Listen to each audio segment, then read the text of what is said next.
Catus Maximus here. Never made a video about one of these Bosch Colt trim routers, which are pretty decent, although, to tell you the truth, I've actually ended up passing up on a couple of these. They seem to be reasonably popular, especially in the more recent era, I should say, in the last, since they came out, really. Probably because they are stocked on shelves more often, I think, than Makita. Now, here's the Makita, the RT0701C.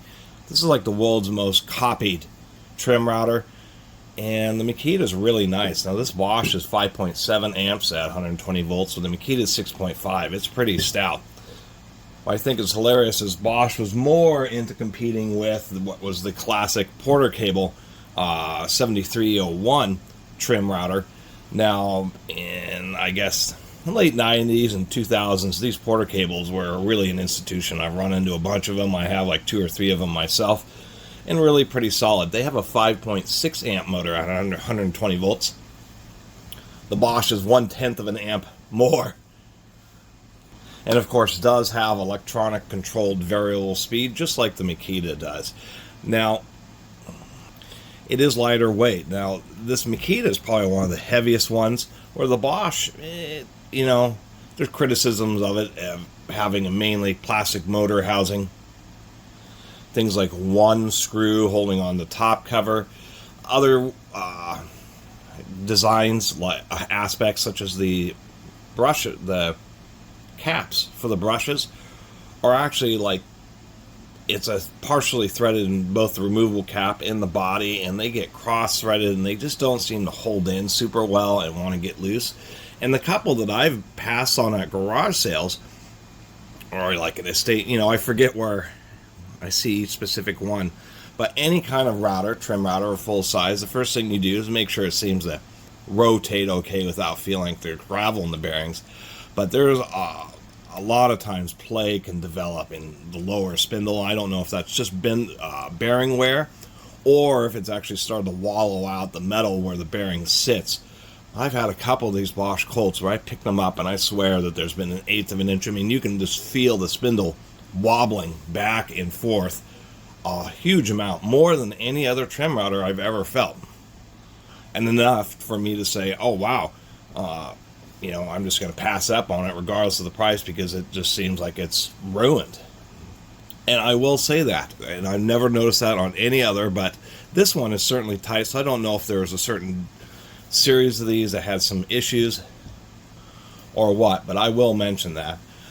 There are a lot of things that, are more likable about it. It does have a pretty easy to access spindle lock here, and it seems to be a little bit more robust, kind of integrated into the whole lower aluminum frame, rather than Makita's, which is just on a little nub. Now, the big criticism of the Makita is it does not have a very good collet system.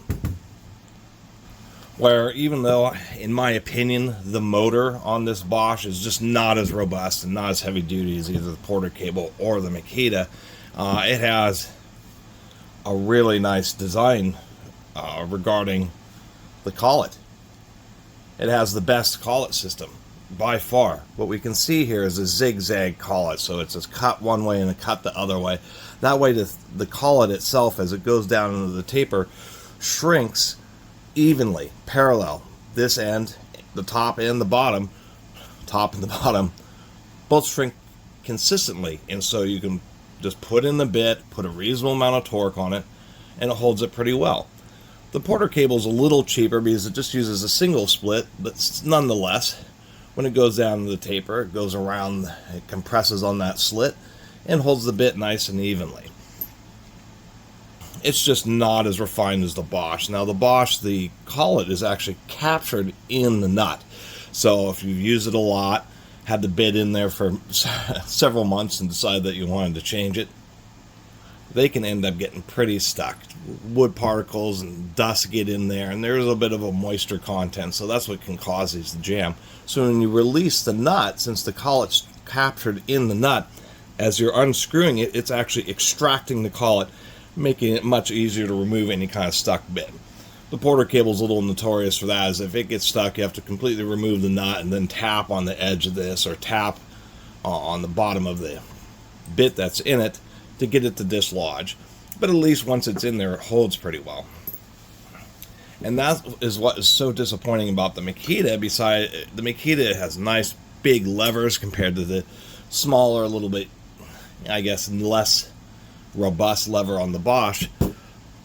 But man, the collet system is terrible.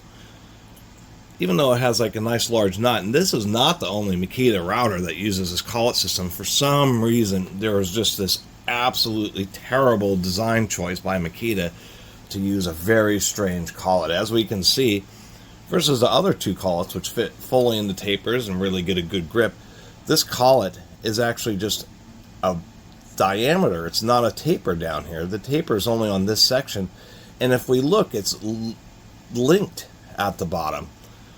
And the big issue, and there's a lot of comments about this online, is that when you have to really, really wrench down on these Makita collets to the point to where you are risking breaking the little lock button trying to get enough torque on it. You got to find a special wrench that goes across the little flats on the spindle or through that hole. And the whole reason I'm making a point about this is collets like on this Bosch, all in the ease of changing bits and the reliability, make it almost, or a lot of times do make it worth the fact that the motor may not be as powerful and may not last as long. At least you just have to deal with less hassle when you're using the tool.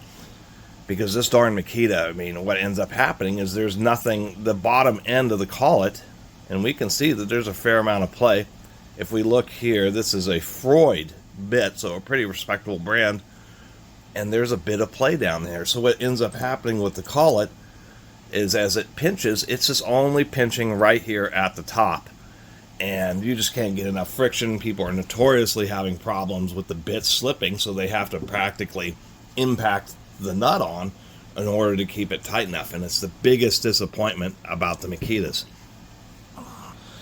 And that's one of the reasons I like collecting power tools. To tell you the truth, I mean, I've done a lot of hand tool videos, and there's a real minimal, if any, differences between so many of the different ratchets, wrenches, and pliers. It's just about nothing, to tell you the truth. But there is exponentially more design complexity in a power tool, even one that's just a motor and a couple bearings, than there is in just about any hand tool.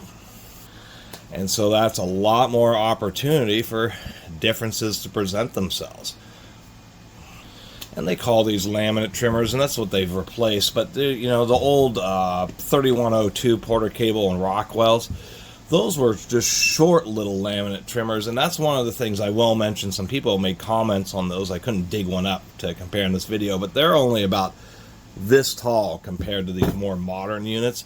And the big chase to go after power has resulted in some surprisingly tall, and this is all the way drawn up, but surprisingly tall and less easy to manipulate trim routers, and a lot of them are kind of missing the point to where, or laminate trimmers, because a laminate trimmer is just made to do really light duty stuff.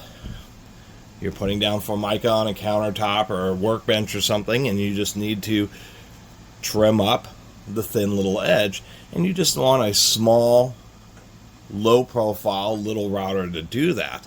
And they're trying to do so much with these bigger ones that what you end up with is these big tall routers, which just are a little bit more tippy. You got to be a little bit more careful with them and that type of stuff. And it's kind of unfortunate that manufacturers have kind of lost sight of the fact that some people really want just a, you know, small, it doesn't have to have 1 horsepower. They're just fine with half a horsepower and just having a small, really compact little trim router to actually do standard trim work. They're not trying to use a small router to do larger router work.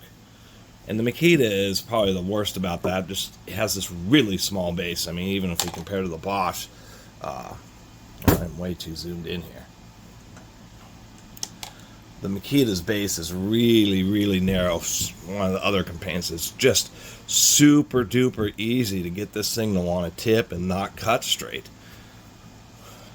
And so ultimately the best of the trim routers is a combination of many of the other premium brands. I do like the little bit bigger base on the Bosch. I do like that they have these little grippy areas, so if you are going along, you can have a little area here. If you're holding it like this, I kind of think that's some good design ergonomics, kind of like the section around here to where you can hold it pretty well. Although, once again, a lot of people like to hold these low just so they stay more stable. Once again, the advantage of the old Rockwell Porter Cable 31 or 310 laminate trimmers. And the motor just isn't as smooth in these Bosches as it is the Makita. So I wish they would spend a little bit more time doing better precision balancing. As far as the controller,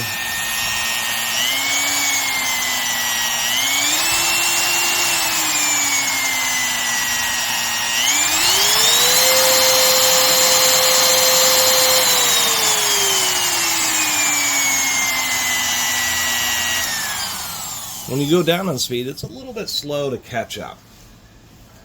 And to give you an idea of what a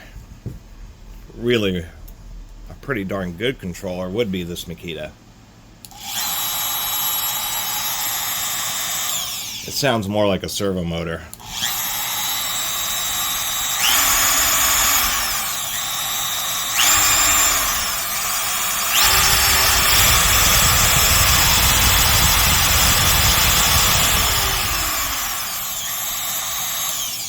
This Makita has less vibration at maximum speed than this Bosch does at its lowest. It's actually, now that I've just compared them both in my hand, this has a lot of vibration. It is not a very well balanced motor, and that may be contributing to some of the spindle bearing wear that I've noticed on a few of these. And the speed controller, as we compared to the Makita is like a servo motor. It just is immediately responsive, very responsive, where it's just a little bit laggy on the Bosch. So anyway, that's my long video about the Bosch Colt 1 horsepower laminate trimmer. Gosh darn it, it has the best collet system out of any of the laminate trimmers, modern quote-unquote laminate trimmers I've seen, and absolutely shames the collet system on the Makita. Too bad the build quality and the motor balancing just isn't quite up to par, quite frankly, their little collet system. The whole tool just isn't very robust. You drop this, I mean, these brush caps are held in by the removable top of the tool. So if this, hits the ground, once again, one screw, this gets loose, or just due to the impact and this stretching apart a little bit, you could easily have one of these caps fly out of there. They're really, really exposed just right. I mean, this one doesn't even sit flush. They're just super exposed on the side of the tool. I just think Bosch could have done a better job. And that's my opinion on the matter. Get one of those old Porter cables. Or if you really like the power and control and smoothness, the Makita has an amazingly well-balanced motor. It's too bad the collet sucks, and you pretty much, every time you want to remove or install a bit, you got to stick a big piece of steel or a drill bit through this hole so it can hit this boss, so that you can use a socket to tighten down the collet enough so that the bits don't slip. It's like, ouch. And the fact that Makita, once again, has a microscopic base, and it just wants to go tipping all over the place. Anyway, thanks for watching. See you next time.